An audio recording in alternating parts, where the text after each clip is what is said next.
திருக்குறள் தெரிந்து செயல் வகை.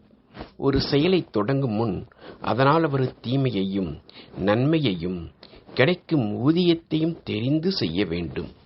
ஒரு செயலைத் தொடங்கும் முன் அந்த செயலைப் பற்றி நன்கு தெரிந்த எண்ணத்துடன் சேர்ந்து செய்ய வேண்டும். ஒரு செயலைத் தொடங்கும் முன் அதனால் வரும் ஊதியத்தை மட்டுமே எண்ணி செய்தால் உள்ள முதலையும் இழக்க நேரிடும். வரும் ஊதியத்தை மட்டுமே எண்ணி தெளிவில்லாத இழிவு தரும் செயலை செய்யத் தொடங்கக்கூடாது.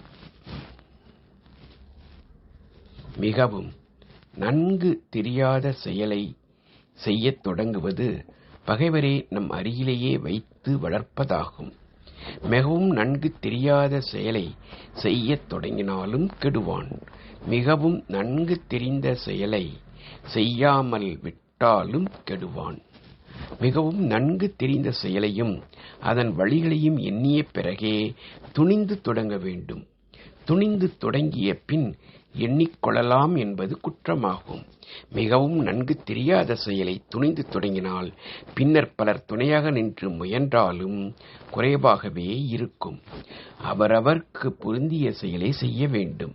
பொருந்தாத செயலை செய்பவர்கள் நன்மை செய்தாலும் தீமையிலேயே முடியும். தமக்கு பொருந்தாத செயலை செய்தால் உலக மக்கள் ஏளனம் செய்வார்கள்.